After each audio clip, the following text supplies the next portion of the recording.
Dunia sedang berlomba menuju satu titik, nol emisi karbon. Indonesia sendiri mematok target besar di tahun 2060. Tetapi yang menjadi pertanyaan adalah, apakah ini sekedar target di atas kertas atau memang sebuah rencana yang realistis? Banyak loh yang skeptis bahwa kita bisa lepas dari energi fosil secepat itu.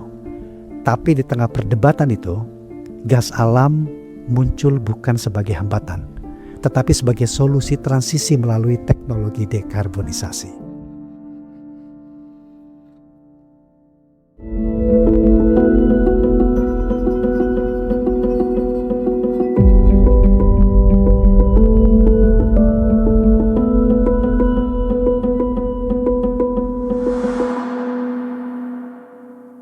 Selamat datang di Gas Talk. Saya Rudy Zain.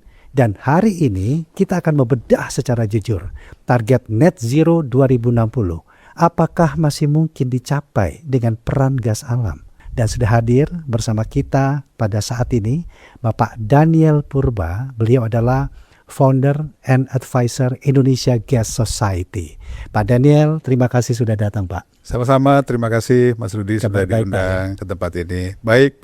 Ya, ini kita bicara net zero 2060. Net zero 2060. Dan tema yang menarik, tema yang selalu kita hadirkan sebagai cara kita ataupun juga literasi ataupun edukasi untuk masyarakat kita terkait dengan hal energi tadi, Pak Daniel. Ya, Pak, sejujurnya itu target net zero 2060 ambisi yang masuk akal atau bagaimana ini, Pak? Oke, Mas Rudy, jadi dan para pemirsa sekalian ya, mungkin pertama kita mesti sama dulu pemahamannya mengenai net zero itu.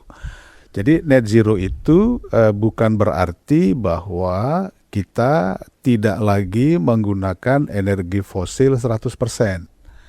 Itu bukan seperti itu pengertiannya. Jadi net zero itu adalah suatu waktu di mana emisi karbon yang kita keluarkan itu sama dengan emisi karbon yang bisa kita hindari atau kita kurangi gitu.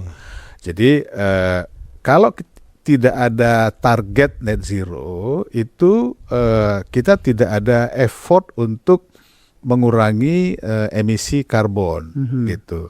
Itu yang pertama. Yang kedua, target net zero ini adalah bagian dari komitmen negara Indonesia, yang dalam hal ini adalah komitmen seluruh rakyat Indonesia untuk bersama dengan negara-negara lain di dunia, di planet ini, gitu ya, untuk kita sama-sama bareng-bareng menjaga kesehatan planet yang kita tempati bersama-sama seluruh warga dunia, kira-kira gitu. Jadi ini adalah bentuk partisipasi Indonesia, komitmen dari Indonesia untuk menyelamatkan bumi, kira-kira gitu, Mas Rudy. Jadi ini yang mesti kita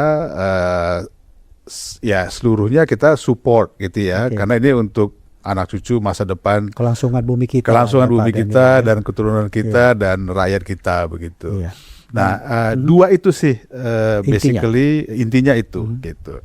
Nah, kemudian banyak orang bertanya kan tahun 2060 gitu. Dari mana tuh 2060? Kok itu betulnya bisa muncul tiba-tiba 2060? Ada dasarnya nggak ada gitu ya. Itu ada hitung-hitungannya, ada kalkulasinya, ada proyeksinya. Pertumbuhan ekonomi, pertumbuhan konsumsi energi, itu selaras dengan kira-kira pertumbuhan dari emisi yang ada gitu. Nah, ini yang kita mesti serap atau kurangi atau hindari atau ganti gitu ya dengan energi lain yang tidak mengeluarkan karbon gitu, emisi gitu ya, ramah lingkungan gitu. Nah, itu sih programnya ada gitu ya. Is it too ambitious 2060 gitu ya? Apakah itu nggak terlalu realistis? Apakah itu tidak cost our country a lot? Gitu ya.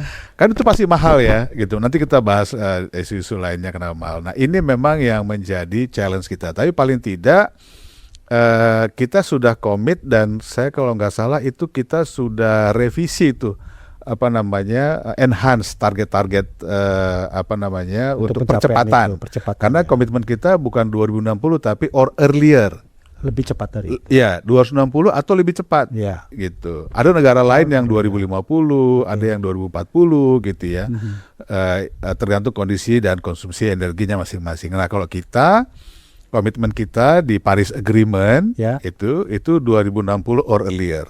Jadi setiap periode tertentu itu memang kewajiban dari negara-negara untuk mengenhance targetnya, gitu. Nah itu kita harus tunjukkan terus ke dunia bahwa kita serius. Nah untuk menuju ke net zero tadi, or earlier tadi, sudah on the track belum Pak saat ini? On the tracknya sih kalau lihat dari enhance sekarang sih kalau saya perhatikan sudah on the track, gitu ya. Memang udah kelihatan agak berat gitu. Kenapa? Ya khususnya dengan adanya krisis geopolitik sekarang. Jadi itu yang mungkin proyeksinya ke depan ini agak sedikit berat lah gitu ya. Dari ambisi kita perang gitu. Nah dengan ada geopolitik yang sekarang ini nggak hanya di Indonesia aja loh. Seluruh dunia tuh seperti itu gitu ya. Tapi sekali lagi semangatnya adalah untuk menjaga planet. Gitu. Saya pernah atau kita sering mendengar Pak untuk menuju ke net zero emission tadi 2060 nggak apa bahasa tepatnya nggak sekonyong-konyong kan dari fosil langsung tiba-tiba ada energi baru terbarukan, tetapi ada sesuatu yang memang bisa menjadi jembatan atau bridging di situ. Gas alam. Sering disebut-sebut sebagai senjata rahasia untuk menuju target itu.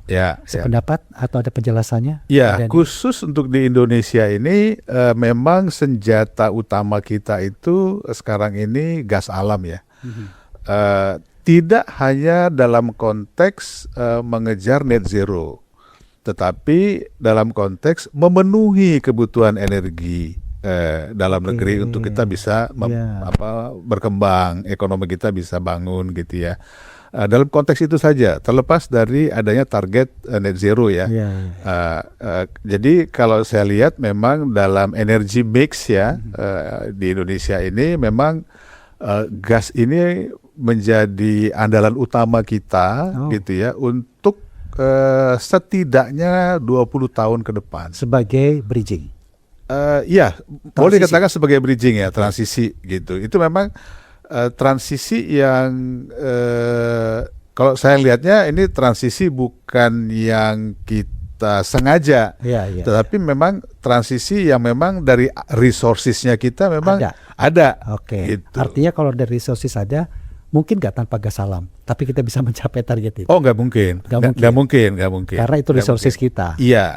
Jadi istilahnya Indonesia ini nggak bisa tumbuh, nggak bisa berkembang ya tanpa adanya energi yang sekarang ini kita punya. Gas adalah resources kita yang cukup besar. Kalau begitu Pak Daniel, apa yang menjadi tantangan kita terutama di industri gas untuk bisa katakanlah bersih sepenuhnya ini Pak? Ya jadi kan pasti ada tahapan juga ke sana nih Pak Daniel. Betul. Nah pertama mungkin perlu kita luruskan nih pengertian bukan berarti gas ini bebas emisi karbon. Karena gas ini adalah hidrokarbon juga. Gitu ya. Beda kalau seperti sinar matahari itu nggak ada karbonnya sama sekali. Tapi kalau gas itu hidrokarbon gitu ya. Jadi ada emisinya juga. Tapi relatif dia bersih. Lebih bersih dibandingkan batu bara. Batu bara juga karbon juga gitu ya. BBM, minyak ya karbon juga. LPG ya karbon juga gitu. Tidak sebesar itu. Tahun 2024 itu saya masih ingat Pak, masyarakat kita itu dipopulerkan dengan carbon storage. CCS. Ngomong karbon ke sana, artinya kan ada buangan karbon, ada yang nangkep atau ada tempatnya seperti apa. Secara sederhana, gimana menjelaskan itu Pak? Jadi gini, CCS itu carbon capture and storage, gitu ya. Ada juga carbon capture utilization and storage. Jadi emisi karbon ini itu bisa dua, satu ditangkap, disimpan, selesai. Yang kedua, ditangkap, dimanfaatkan, Oke. gitu. Baru disimpan, gitu ya.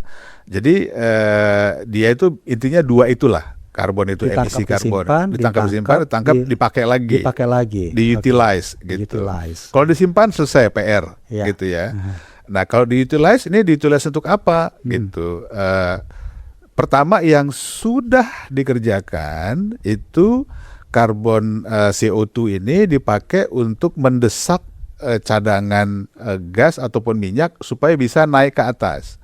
Jadi untuk menyapu, gitulah, untuk menyapu supaya hidrokarbon yang ada di bawah itu terangkat naik. Nah, itu namanya carbon capture and utilization. Jadi dimanfaatkan untuk mengangkat karbon yang tersimpan itu. Iya, jadi sebagai gambaran, ini kan hidrokarbon ya, minyak ataupun gas, itu katakanlah di bawah sana ada 100 gitu ya. Yang bisa kita recover, yang kita bisa angkat ke atas gitu ya, itu sekitar 50%-annya lah. Gitu. Nah, untuk menaikkan lagi itu bisa kita sapu dengan CO2 yang kita tangkap tadi. Yang kita tangkap tadi, kita sapu dengan CO2, kita injek ke bawah. Nah, itu dia bisa naik lagi another 20%.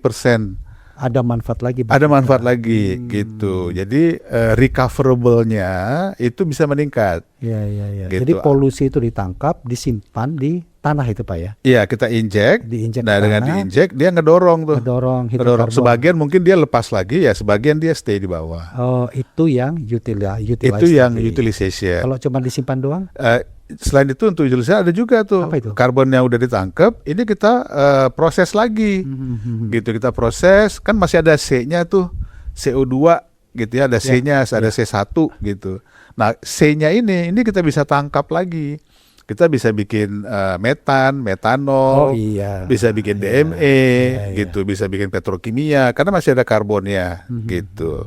Nah itu utilization juga. Memang perlu teknologi, perlu biaya, perlu investasi. Itu yang disebut teknologi dekarbonisasi tadi. Iya, bisa kita katakan demikian. Jadi ya itu di carbon capture, jadi CCS/CCUS biasanya begitu. Jadi bisa disimpan aja atau disimpan dan dimanfaatkan. Secara geologis kita gimana kalau kita berperan atau menerapkan CCS tadi atau CCS utilize tadi ini Pak? Jadi kalau CCS kita menurut salah satu ya, kalau CCS kan kita udah banyak nih secara teori rongga-rongga kosong di perut bumi yang sudah kosong karena minyak dan gasnya udah kita pompa. Udah kita produksikan kan gitu ya, minyaknya keluar atau gasnya keluar. Di bawah itu kan ada rongga-rongga kosong. Nah, rongga-rongga yang kosong inilah yang kita bisa isi dengan CO2. Memang tidak semua rongga kosong itu bisa kita isi karena tergantung dari kondisi geologisnya gitu. Kalau kan ada juga kalau kita injek ke perut bumi itu lapisannya masih bocor terus, ujung-ujungnya dia nggak ke storage, bocor gitu ya, keluar lagi emisi lagi gitu. Nah, jadi harus dicari bekas lapangan lapisan yang sudah memproduksi minyak dan gas yang memang secara geologi lapisannya itu dia ada topinya istilahnya. Jadi kalau kita injek dia nggak bocor. Jadi tertutup di situ. Ada penutupnya. Ada penutupnya. Lapisan batuannya itu apa yang kalau diinjek tekanan temperatur tertentu dia akan stay di situ. Karena di perut bumi kita ini kan lapisan-lapisan macam-macam itu gitu ya. Dan juga banyak patahan-patahan tuh. Nah, kalau banyak patahannya, nggak bisa bocor dari situ. Nah, ini kan teknologinya luar biasa ya. Bayangan saya sebagai orang awam dan juga mungkin sahabat dari Gas Talk sendiri, mahal nggak itu Pak? Dan siapa yang nanggung biayanya ini? Kalau kita harus membuat seperti itu CCS tadi ini Pak. Ya, jadi kalau CCUS memang keekonomiannya di beberapa lapangan itu bisa ditanggung dari penambahan produksi gitu. Jadi dengan kita injek produksinya nambah 10, 15, 20%, otomatis ada revenue. Nah, itu bisa menutupi biaya capture and storaging. Itu yang US-nya ya. Yang CCUS. Kalau yang CCS gitu ya, simpen doang gitu ya. Simpen doang. Ini kan hanya biaya nggak ada revenue. gitu ya, biaya capturing, biaya storaging, gitu ya, ini lumayan mahal. Kalau CCS sekarang mungkin overall gitu ya, roughly untuk capturingnya aja itu costnya sekitar 70%, storagingnya 30%. In total mungkin sekitar, sekarang mungkin udah di bawah $100 per ton. Gitu ya, mungkin udah sampai 80 dengan teknologi yang sekarang gitu ya, mungkin 80 sampai $100 per ton, lumayan mahal. Gitu. Nah pertanyaannya, ini siapa yang nanggung nih? Iya itu, yang nanggung Gitu siapa nih, duit siapa di sebanyak itu? Siapa yang bayarin kan gitu ya? Iya. Nah kalau di negara-negara maju itu sudah ada yang namanya carbon credit. Oke. Gitu. Nah kalau di Eropa itu carbon credit mungkin sekarang udah $120-an per ton. 20. Jadi bisa iya $120 per ton, ya. gitu. Itu bisa dijual tuh. Jadi sertifikat mereka mengurangi emisi karbon gitu ya, itu bisa dijual dengan harga katakanlah $120 per ton. Sehingga kalau ada biaya 100 ya masih ada $20 per ton Masih untuk returnnya lah gitu ya. Nggak semua negara udah setinggi itu gitu. Jadi ada beberapa negara yang ada yang target udah 50, ada yang masih 70 gitu ya. Jadi bertahap juga karena itu tuh otomatis nanti cost-nya itu akan dibebankan ke konsumen juga kan at the end gitu. Makanya setiap negara punya policy masing-masing. Di Indonesia udah sampai sejauh mana? Belum setinggi itu gitu. Makanya sekarang carbon capture and storage itu memang belum ekonomis. Belum ada yang mau ngerjain lah belum ada yang mau ngerjain karena insentifnya belum ada, sertifikatnya belum bisa dijual gitu. Saya jadi semakin opportunity-nya nih Mas yang sekarang ada ini kan kita gudangnya ini kan banyak nih, storage-nya gitu ya, kan kita punya gudang lah, istilahnya gudang lah di bawah gitu ya. Nah ini diincer nih sama negara-negara luar. Harusnya lumayan dong dapat pemasukan. Bisa, iya. Memang sudah ada beberapa project yang sekarang ini under study lah gitu ya. Beberapa pihak dari luar, terutama dari Jepang yang sudah ada, itu berminat tuh untuk bawa karbonnya itu, CO2-nya untuk diinjek ke dalam di Indonesia, gudang kita. Oh, gitu. Jadi ada potensi untuk bisa mendapatkan nilai ekonomi yang lumayan di situ Pak. Lumayan besar ya. Saya jadi semakin pintar nih Pak ngomongin energi nih. Tapi yang masih membuat saya penasaran, gas itu kan tetap aja Pak, gimana pun tuh fosil. Ya. Nah, sementara satu sisi kita punya target untuk net zero 2050 earlier tadi. Bakal mengganggu nggak target itu kalau kita masih menggunakan sumbernya juga masih fosil-fosil juga, walaupun karbonnya tidak setinggi yang lainnya? Ya paling tidak gasnya bisa mereplace batu bara. Gitu ya, batu bara kan so masif ya emisinya gitu. Kalau itu bisa di-replace saja itu udah bisa menurunkan emisi kita cukup besar. Oh iya? Iya besar sekali gitu. Saya nggak punya angkanya berapa besar ya. Tapi cukup signifikan lah ya untuk memperbaiki kualitas udara, mengurangi emisi karbon segala macam. Dibandingkan dengan saat ini mungkin ya? Dibandingkan saat ini ya. Dengan adanya itu kita beralih atau kita mulai mentransisikan diri kita ke yang lebih rendah karbonnya akan jauh lebih baik yang dapat dirasakan. Iya, memang dilematisnya kita ini Mas Rudi ya dan teman-teman di pemirsa Gas Talk, pendengar atau pemirsa Gas Talk ya. Pemirsa Gas Talk ya. Kita punya cadangan batu bara yang sangat besar. Oh iya, banyak banget. Gitu ya. Nah, dan cukup murah gitu batu bara ini. Sayangnya emisinya tinggi gitu. Nah, kedua kita juga punya cadangan gas yang besar juga gitu ya, dimana biayanya, energi cost-nya sedikit lebih mahal gitu.